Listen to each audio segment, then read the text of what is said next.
bonsoir mesdames et messieurs, merci de nous retrouver pour le point hebdomadaire de l'activité sur la BRVM. En fin de cette édition, NCA Asset Management vous propose une analyse des tendances du marché. C'est sur des performances en hausse que le marché financier régional aura évolué au cours de cette semaine d'activité. Au terme des 5 séances de cotation sur la période du 4 au 8 septembre, le BRVM Prestige termine en hausse de 3,55% à 105,65 points. Évolution similaire pour le BRVM 30 qui a progressé de 0,79% en passant à 105,99 points. Et le BRVM Composite qui a réalisé une progression de 0,88%. L'indice atteint 212,75 points. Sur l'ensemble de cette semaine, les valeurs Sucre Ivoire, Société Générale Côte d'Ivoire et CETAO Côte d'Ivoire se hissent au top des performances du marché en progressant respectivement de 10%, 9,38% et 6,97%. Dans l'autre sens, ce sont les actions Sicor Côte d'Ivoire en recul de 8,22%, Safka Côte d'Ivoire en baisse de 6,67% et Air Liquide Côte d'Ivoire en repli de 6,36% qui enregistrent les plus fortes contractions de cours.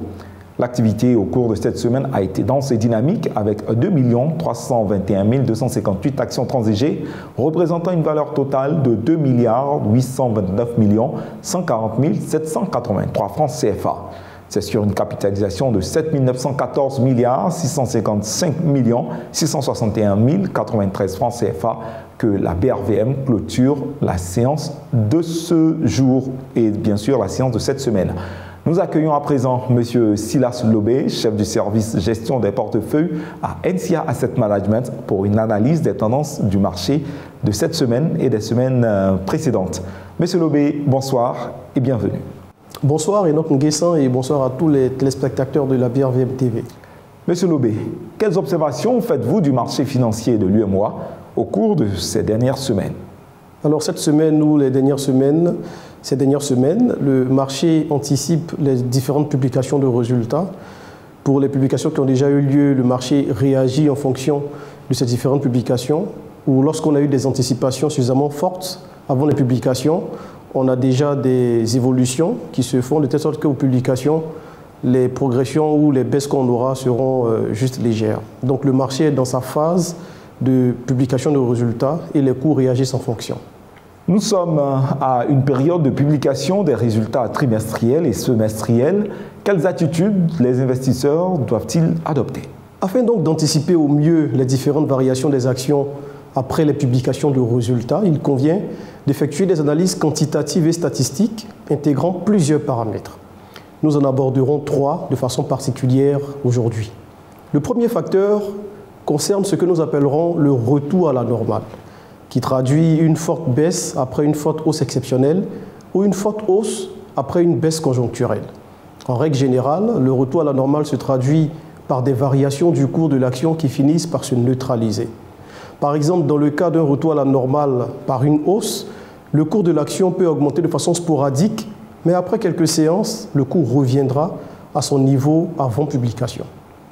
Le deuxième cas concerne des résultats exceptionnels qui permettent à l'entreprise de présenter un résultat lié à une situation extraordinaire et qui n'est pas lié à son activité normale. Dans ce genre de cas, vous verrez que le chiffre d'affaires de la société n'a pas varié significativement et dans le même sens, par rapport aux résultats observés.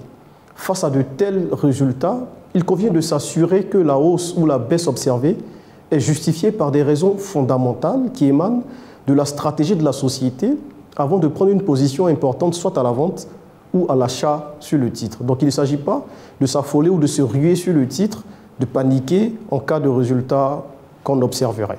Le dernier cas concerne les amplitudes de variation des résultats observés en lien avec les variations du cours de l'action. Dans ce cas, des études et des analyses sont menées afin de savoir à quel niveau de variation du résultat publié réagit significativement le cours de l'action. Ces études et analyses permettront par ailleurs de définir les attentes du marché sur une valeur donnée. Pour illustrer, si par exemple pour une publication de résultats, les analystes et les investisseurs du marché anticipent une hausse de 50% du chiffre d'affaires et que la société réalise une progression de seulement 25%, le cours de l'action pourrait ne pas augmenter significativement. Ou même dans certains cas, il peut baisser malgré la progression de résultats enregistrés par la société. Donc toutes ces situations doivent être analysées à partir de modèles statistiques éprouvés, de modèles statistiques robustes, et doivent être prises en compte donc dans l'élaboration de vos stratégies d'investissement basées sur les publications de résultats. Monsieur Lobé, quelles sont vos prévisions pour les semaines à venir?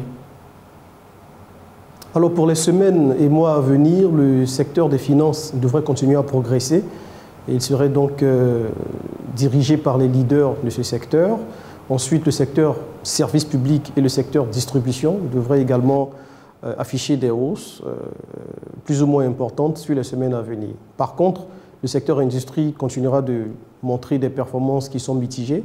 Au niveau du secteur agriculture, les cours des matières premières telles que l'huile de palme ou l'EVA permettront donc de définir la tendance sur les prochains mois à venir. Merci, Monsieur Lobé, pour vos avis très, bien sûr, appréciés. C'est moi qui vous remercie et à très bientôt.